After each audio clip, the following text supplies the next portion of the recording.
നവ്യയെ നോക്കാനായിട്ട് കനകം വന്ന് വീട്ടിൽ നിൽക്കുന്നുണ്ട്.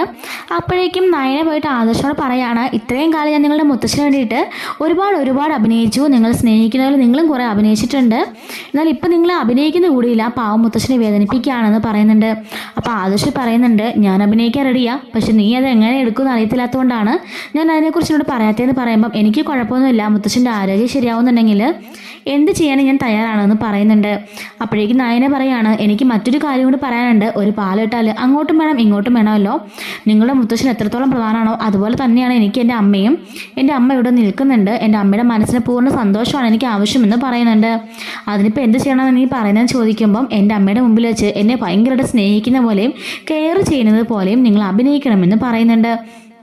അപ്പോഴേക്കും അവൻ പറയാണ്, അതെന്തിനാ അഭിനയിക്കുന്നത്, ഓൾറെഡി നമ്മൾ കുഴപ്പമില്ലാതെ പോയിക്കൊണ്ടിരിക്കുകയല്ലേ ചോദിക്കുമ്പം അങ്ങനെയല്ല, ഒരു അമ്മയാകുമ്പം അവളുടെ മോളുടെ ജീവിതത്തിൽ എങ്ങനെയൊക്കെ സന്തോഷം ഉണ്ടാകണമെന്ന് അവർ ഒരുപാട് ആഗ്രഹിക്കും, അവർ വരുന്ന സമയത്ത് ആ രീതിക്കെല്ലാം നമ്മൾ ഒന്നാണെന്ന് തോന്നിക്കണമെന്ന് പറയുന്നുണ്ട്. ആദർശമായിട്ട് ഞാൻ പറഞ്ഞ് മനസ്സിലാവുന്നുണ്ടോ എന്ന് ചോദിക്കുമ്പോൾ മനസ്സിലാവുന്നുണ്ട് എന്ന് പറയുന്നുണ്ട്. എന്നിട്ട് ആദർശ് പറയാണ്, അതുകൊണ്ടാണല്ലോ നിൻ്റെ അമ്മ കഴിഞ്ഞ പ്രാവശ്യം വന്ന് പിടിച്ചപ്പോൾ തന്നെ ഞാൻ നിൻ്റെ കിടത്തം ഹട്ടിലേക്ക് മാറ്റിയെന്ന് പറയുന്നുണ്ട്. അപ്പം നയന പറയാണ്, അന്ന് ഞാൻ അറിയാതെ രാത്രിയിൽ ഉരുണ്ട് വന്ന് കിടന്നാന്ന് പറയുമ്പം ആദർശ് പറയാണ്, ഇനി അങ്ങനെ ഉരുണ്ട് വരാൻ നിൽക്കണ്ട, നടുക്കൂടി ഒരു തലാണി വെച്ചാൽ മതി, അപ്പോൾ ഉരുളാൻ പറ്റില്ല, ഇനി ഉരുണ്ടാലും ചവിട്ടി താഴിടുമെന്ന് പറയുന്നുണ്ട്. നയന പറയാണ്, അല്ലോ നിങ്ങൾക്ക് മാത്രമല്ല എനിക്കുണ്ട് കാല് ചവിട്ടി താഴിടാൻ എനിക്കും അറിയാമെന്ന് നയനയും പറയുന്നുണ്ട്. ഇതേ സമയത്ത് തന്നെ കനകൻ നയനെ വിളിക്കാൻ വേണ്ടിയിട്ട് അങ്ങോട്ടേക്ക് ഇങ്ങനെ കയറി വരികയായിരിക്കും. ഇപ്പോൾ ഡോർ അടച്ചിരിക്കുകയെന്നുണ്ടെങ്കിൽ ഡോർ തട്ടാൻ വേണ്ടി ഇരുന്ന സമയത്താണ് നയനെ പറയുന്നത്, നമ്മൾ തമ്മിൽ ഇത്രയും കാലമായിട്ടും ഒരു ദാമ്പത്യ ജീവിതം ഉണ്ടായിട്ടില്ല, പക്ഷേങ്കിൽ എല്ലാവരുടെ മുമ്പിൽ നമ്മൾ അങ്ങനെ ആയിരിക്കാൻ പാടില്ല, നമുക്ക് നല്ലൊരു ദാമ്പത്യ ജീവിതം ഉണ്ടെന്നും ഒക്കെ നമുക്ക് അഭിനയിക്കണം, കുറച്ച് കാലം കൂടി നമ്മുടെ മുത്തശ്ശന് ഇതായിട്ട് നിന്നാലും മുത്തശ്ശൻ നോർമലാകും, ആ ഒരു സമയം കൊണ്ട് നമുക്ക് മാക്സിമം നമുക്ക് മുത്തശ്ശനെ സന്തോഷിപ്പിക്കണമെന്ന് പറയുന്നുണ്ട്. മുത്തശ്ശൻ പറഞ്ഞത് ഒരു കുഞ്ഞിനെ വേണമെന്നാണ് എന്ന് നയന പറയുന്നുണ്ട്. എന്നിട്ട് നയന പറയണം, അതെന്തായാലും നടക്കാൻ പോകുന്നില്ലെന്ന് എനിക്കും അറിയാം നിങ്ങൾക്കും അറിയാം, അതുകൊണ്ട് തന്നെ നമുക്ക് മാക്സിമം അഭിനയിക്കണം, അഭിനയിച്ചൊടുവിൽ ആ ഒരു സന്തോഷ വാർത്ത കൂടി മുത്തശ്ശനെ കേൾപ്പിക്കണം, ചുമ്മാതെയാണെങ്കിലും എന്ന് പറയുന്നുണ്ട്. അപ്പോൾ ആദർശ് ചോദിക്കുകയാണ്, അതൊക്കെ വേണോ നയന, അതൊക്കെ കുറച്ച് കടന്ന കളിയല്ലേ എന്ന് പറയുമ്പം നയന പറയാണ്, എന്തായാലും നമുക്കിപ്പം തൽക്കാലം നല്ല രീതിക്ക് അഭിനയിച്ച് തകർത്തോടെ ഇതിനിടയ്ക്ക് മുത്തശ്ശന് ഉറപ്പായിട്ടും ഈ ഒരു കാര്യത്തെപ്പറ്റി എടുത്തിടും, കുഞ്ഞിൻ്റെ കാര്യം, അതിനുശേഷം നമുക്കത് എങ്ങനെ വേണമെന്ന് ആലോചിച്ച് തീരുമാനിക്കാമെന്ന് നയന പറയുന്നുണ്ട്.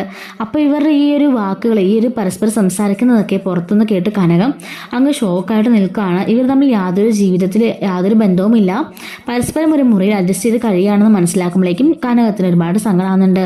കനകം ഇങ്ങനെ കരഞ്ഞുകൊണ്ട് മുറിയിലേക്ക് പോയിരുന്നിട്ട് ആലോചിക്കുകയാണ്, ഞാൻ ഒറ്റൊരുത്തി കാരണമാണ് എൻ്റെ മോളുടെ ജീവിതം പോയത്, എൻ്റെ മോളെങ്കിലും സന്തോഷമായിട്ട് അച്ഛൻ്റെ അമ്മയുടെ കൂടെ ജീവിച്ചേനെ, ഞാൻ ഒറ്റൊരുത്തി കാരണം അതെല്ലാം ഇല്ലാതാക്കി എന്നൊക്കെ പറഞ്ഞിങ്ങനെ പൊട്ടിക്കരയുന്നുണ്ട്. അപ്പോഴേക്കും അങ്ങോട്ടേക്ക് നവ്യ വരികയാണ്, എന്താ പ്രശ്നമെന്ന് ചോദിക്കുമ്പോഴേക്കും കനകം പറയുന്നുണ്ട്, മോളെ നമ്മൾ വിചാരിച്ച പോലെ ഒന്നും അല്ല, നയനമോളും ആദർശമായിട്ട് യാതൊരു ദാമ്പത്യ ജീവിതം ഉണ്ടായിട്ടില്ല എന്ന് പറയുന്നുണ്ട്. അപ്പോഴേക്കും നവ്യ പറയാണ്, എനിക്ക് അങ്ങനെ തോന്നിയിട്ടുണ്ടമ്മേ, അയാൾ ചില സമയത്ത് ആദർശം എടുത്തു പോകുന്നതൊക്കെ കാണാം, ചില സമയം വന്നിറക്കി വിടും, അങ്ങനെ ഓന്തിന് നിറം മാറുന്നത് പോലെയാണ് ആദർശന്റെ സ്വഭാവം, പക്ഷെ നയന അനുസരിച്ച് നിൽക്കുന്നുണ്ട്, ഇപ്പം മുത്തശ്ശന് വയ്യാത്തത് കൊണ്ട് രണ്ടുപേരും തകർത്ത് അഭിനയിക്കുകയാണെന്ന് തോന്നിയെന്ന് പറയുമ്പം കനകം പറയുന്നുണ്ട്, നീ പറഞ്ഞത് കറക്റ്റാണ്, കാരണം അവരിപ്പോൾ നന്നായിട്ട് അഭിനയിച്ചുകൊണ്ടിരിക്കുക എല്ലാവരുടെ മുമ്പിൽ, ശരിക്കും അവർ തമ്മിൽ യാതൊരു വിധത്തിലുള്ള ബന്ധവും ഇല്ല, പക്ഷേ എല്ലാവരുടെ മുമ്പിൽ ബന്ധമുള്ളതുപോലെ അഭിനയിക്കുകയാണ് എന്ന് പറയുന്നുണ്ട്. അങ്ങനെ അവളിൽ നിന്ന് പൊട്ടിക്കരയുമ്പോഴേക്കും നവി പറയാണ്, അമ്മേ ഇതിനൊക്കെ എത്ര നേരം വേണം, അതൊക്കെ ശരിയാവും, അമ്മ സമാധാനമായിട്ടിരിക്കുന്നു പറയുന്നുണ്ട്.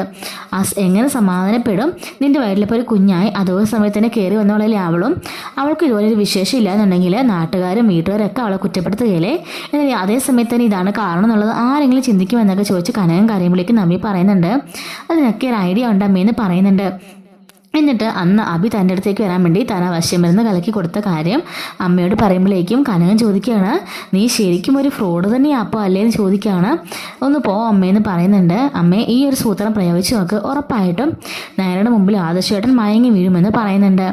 എന്തായാലും നമുക്കത് കൊടുത്തു നോക്കാമെന്നും പറഞ്ഞിട്ട് അത് നമ്മുടെ കനകമാണെങ്കിൽ ഒരു ജ്യൂസിനകത്ത് ഇത് കലക്കുന്നുണ്ട് കേട്ടോ, ജ്യൂസിനകത്ത് കലക്കിയിട്ട് നയനയ്ക്ക് കൊണ്ട് കൊടുക്കുന്നുണ്ട്, ഇത് ആദർശിന് കൊടുക്കണം, മോക്കുള്ള പാല് വേറെ തരാമെന്നും പറയുന്നുണ്ട് കേട്ടോ. അപ്പോൾ ഇത് കണ്ടിട്ട് ഇത് ഇങ്ങനെ ജലജ ഇവിടെ നോക്കുന്നുണ്ട്. മോക്ക് പാല് മോന് പാല് എന്തൊക്കെ വേണം, ഒന്നുമില്ലാത്തതൊന്ന് കിടന്നിട്ട് ബദാം പാലും മിൽക്ക് ഷേക്കും ഒക്കെ രാത്രി ഒക്കെ ഇറങ്ങുള്ളൂ എന്നൊക്കെ പറഞ്ഞിട്ട് ജലജ ഇങ്ങനെ കുറേ കുറ്റപ്പെടുത്തുന്നുണ്ട്. അങ്ങനെ ഇപ്പം നിൻ്റെ മോനും മരുമോളും പാല് കുടിക്കണ്ട എന്ന് പറഞ്ഞിട്ട് ഈ വിശമിരുന്ന് കലക്കി വെച്ച പാലെടുത്ത് ജലജ കുടിക്കുന്നുണ്ട് കേട്ടോ. അങ്ങനെ ജലജ കുടിച്ചിട്ട് ആ ഗ്ലാസ് ഉടച്ചിട്ട് ജലജ കയറി പോകുന്നുണ്ട്. അങ്ങനെ നയനെ ഗ്ലാസ് എടുക്കാൻ വരുമ്പോഴേക്കും അയ്യോ ഇവിടെ ഇരുന്ന് പാൽ എന്തെന്ന് ഓർക്കാണ്. വേറെ ഗ്ലാസ് കൊണ്ട് കൊടുക്കാമെന്ന് പറഞ്ഞിട്ട് നയന വേറെ ഗ്ലാസ് പാലെടുക്കാൻ പോകുന്നുണ്ട്. അപ്പോഴേക്കും കനകവും നവ്യ അവിടെ നിന്ന് പറയുകയാണ് എന്തായാലും എല്ലാം സെറ്റാവും, ഇന്നത്തോട് കൂടിയിട്ട് അവരുടെ എല്ലാ പിണക്കങ്ങളും പരിഭവങ്ങളും എല്ലാം മാറിയിട്ട് ഒരു 3 മാസം കഴിയുമ്പം അവളും വിശേഷം അറിയിക്കും എന്നൊക്കെ പറഞ്ഞ് രണ്ടുപേരും സന്തോഷിക്കുന്നുണ്ട്. അങ്ങനെ നയനെ പാലായിട്ട് മുറിയിലേക്ക് പോകുന്നുണ്ട് കേട്ടോ. ഈ സമയത്ത് വഴിയിൽ വെച്ച് കനകം കണ്ടിട്ട് മോൾ പാലും കൊണ്ട് പോകാണെന്ന് ചോദിക്കുമ്പോൾ അതേ അമ്മയെന്ന് പറയുന്നുണ്ട്. പൊക്കോ എന്ന് പറഞ്ഞിട്ട് പോകുന്ന സമയത്ത് നയനയുടെ തലമുറയിൽ മുല്ലപ്പൂ വെക്കുന്നുണ്ട്. ഇതെന്തിനാമേ മുല്ലപ്പൂ വെക്കാൻ ചോദിക്കുമ്പം രാത്രിയിൽ എപ്പോഴും മുല്ലപ്പൂവിൻ്റെ മണം മുറിയുള്ളത് നല്ലൊരു ഫ്രഷ്നെസ് ഉണ്ടാക്കും, നല്ലതാണെന്നും പറഞ്ഞിട്ട് പറഞ്ഞു വിടുന്നുണ്ട്. അങ്ങനെ നയന പാല് കൊണ്ട് ആദർശിന് കൊടുക്കുകയാണ്. അപ്പോൾ ആദർശ് ആ പാലെടുത്ത് കുടിക്കുന്നുണ്ട്. എന്നിട്ട് ഇതെന്താ സ്പെഷ്യലായിട്ട് മുല്ലപ്പൂ എന്ന് ചോദിച്ചപ്പം അമ്മ വെച്ച് തന്നാന്നും പറഞ്ഞിട്ട് അവൾ കയറി കിടക്കുന്നുണ്ട് കേട്ടോ. അങ്ങനെ ആദർശം തിരിഞ്ഞു കിടക്കുന്നുണ്ട്. അവർ വർത്താനൊന്നും പറയാതെ അവർ നേരത്തെ കിടന്ന് ഉറങ്ങുന്നുണ്ട് കേട്ടോ. അപ്പോൾ കനകവും നവ്യങ്ങനെ പതിയെ ആദർശിൻ്റെയും നയനയുടെ മുറിയുടെ വാതിക്കൽ വന്നിട്ട് ജസ്റ്റിന് ശ്രദ്ധിക്കുന്നുണ്ട്. അവിടെ അവർ ഒച്ചപ്പാട് ബഹളം എന്തെങ്കിലും ഉണ്ടോയെന്നും പറഞ്ഞിട്ട്. പക്ഷെ അവിടെ ഒരു സംസാര ബഹളം ഒന്നും കേൾക്കുന്നില്ല. രണ്ടുപേരും നല്ല ഉറക്കത്തിലായിട്ടുണ്ട് കേട്ടോ. അപ്പോഴേക്കും നവ്യ പറയാണ് ഒരു ബഹളം ഇല്ലല്ലോ അമ്മേ, എന്നീ വർക്കൗട്ട് ആയില്ലെന്ന് പറയുമ്പം നിൻ്റെ മരുന്നല്ലേ എല്ലാം നിൻ്റെ കാര്യമില്ലെന്ന് ചോദിക്കുമ്പോഴേക്കും അതൊക്കെ ശരിയാവുമെന്നും പറഞ്ഞിട്ട് നവ്യ പറയണം എന്തായാലും ഞാൻ എൻ്റെ മുറിയിലേക്ക് കിടക്കാൻ പോവാം, രാവിലെ നമുക്ക് നയനോട് തന്നെ ചോദിക്കാമെന്ന് പറയുന്നുണ്ട്. അങ്ങനെ കനകമാണെങ്കിൽ ജലജയുടെ മുറിയിലേക്ക് പോകുന്നുണ്ട്. അപ്പോഴേക്കും ജലജ ഇങ്ങനെ മത്താടി ഇങ്ങനെ ഇരിക്കുന്നുണ്ടായിരിക്കും. ഇത്രയും വലിയ വീടുണ്ടായിട്ടും നിനക്ക് ഈ മുറി തന്നെ എന്തിനാണ് അവർ തന്നത്, വേറെ മുറിയുണ്ടല്ലോ ഇഷ്ടം പോലെ, പിന്നെ നിന്നോട് എന്നോട് കിടക്കാൻ പറഞ്ഞാൽ എന്തിനാന്നൊക്കെ ചോദിക്കുന്നുണ്ട് ജലജ. കനകം പറയണം അതെനിക്കറിയില്ല, അത് പറഞ്ഞ ആ മുത്തശ്ശനുണ്ടല്ലോ മുത്തശ്ശനോട് പോയി ചോദിക്കുക എന്ന് പറയുന്നുണ്ട്. അങ്ങനെ ജലജ ഇനി ഇരിക്കുന്നുണ്ട്. കനകം ഓർക്കുകയാണ് ഇവർക്ക് ഇതെന്താ പറ്റിയെന്ന് ഓർക്കുന്നുണ്ട്. ഈ സമയത്ത് ജലജ അങ്ങോട്ടേക്ക് എഴുന്നേറ്റ് പോയിട്ട് ഭയങ്കര ഡാൻസ് കളിക്കുകയാണ്. മറ്റേ ഡിസ്കോ ഡാൻസൊക്കെ പോലെ ഡാൻസ് കളിക്കുന്നു. അപ്പോഴേക്കും കനകം ഓർക്കുകയാണ് അയ്യോ ഇവളെന്താ ഇങ്ങനെയൊക്കെ കാണിക്കുന്നതെന്ന് ആലോചിക്കുന്നു. എന്നിട്ട് പാട്ടിങ്ങനെ പെട്ടെന്ന് അവളിങ്ങനെ സ്പീക്കറിൽ പാട്ടിടുന്നുണ്ട്. എന്നിട്ടിങ്ങനെ ഒരു എന്താ പറയുക അല്ലാത്ത ഡാൻസൊക്കെ കളിക്കുന്നുണ്ട്, സെക്സി ഹോട്ടലിലെ ഡാൻസൊക്കെ കളിക്കുന്നുണ്ട്. അപ്പോൾ ഡാൻസ് നമ്മൾ കനകം ഓർക്കണം ഈശ്വര ഇവർക്ക് ഇതെന്താ പറ്റിയേ, തലയ്ക്ക് അടിയും കിട്ടിയെന്നൊക്കെ ആലോചിക്കുന്നുണ്ട്. അങ്ങനെ അവൾ വീണ്ടും ഇങ്ങനെ ഡാൻസ് കളിച്ചിട്ട് ഇന്നത്തെ ദിവസം എനിക്ക് ഭയങ്കര നല്ല മൂഡ് തോന്നുന്നുണ്ട്, നല്ലൊരു ഫ്രഷ്നെസ് തോന്നുന്നുണ്ടെന്നൊക്കെ പറഞ്ഞിട്ട് കനകം നീ ഇങ്ങനെ നമുക്ക് ഡാൻസ് കളിക്കാമെന്ന് പറഞ്ഞ് കനകത്തിനെ പിടിച്ച് കളിച്ചിരുന്നവളുടെ കയ്യിലൊക്കെ പിടിച്ചിട്ട് ഇങ്ങനെ ജലജ ഡാൻസ് കളിക്കുന്നുണ്ട്.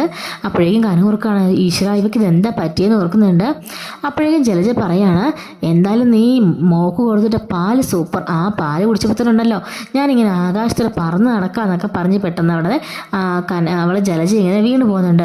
അപ്പോഴേക്കും കനകം മനസ്സിലോർക്കണം ഈശ്വര ആ പാല് മാറിപ്പോയാൽ ഇവളെടുത്തത് കുടിച്ചോ, ഇന്ന് എൻ്റെ മോളും മരുമോനും തമ്മിൽ നല്ലൊരു റിലേഷൻ ഉണ്ടാകുന്ന ഞാൻ കരുതിയതാണ്, അതല്ല ഇവൾ ഒറ്റ നശിപ്പിച്ച് കളഞ്ഞല്ലോ, പക്ഷേ എന്തുണ്ടാക്കിയാലും ഇടയ്ക്ക് കയറി വന്നോളും എന്നൊക്കെ പറഞ്ഞ് കനകം ഇങ്ങനെ സങ്കടപ്പെട്ടിരിക്കുന്നുണ്ട്. ജലജയാണെങ്കിൽ വീണ്ടും ആ പാട്ട് തന്നെ റിപ്പീറ്റ് ചെയ്ത് പാടി മയങ്ങി അവിടെ കിടന്നുറങ്ങുന്നുണ്ട് കേട്ടോ. അപ്പോൾ ഇതുപോലെ വരാനിരിക്കുന്ന സ്റ്റോറീസൊക്കെ നമ്മുടെ ചാനൽ അപ്ലോഡ് ചെയ്യുന്നതിന് മിസ്സാവാതിരിക്കാൻ ചാനൽ സബ്സ്ക്രൈബ് സപ്പോർട്ട് ചെയ്യണേ. Thanks for watching.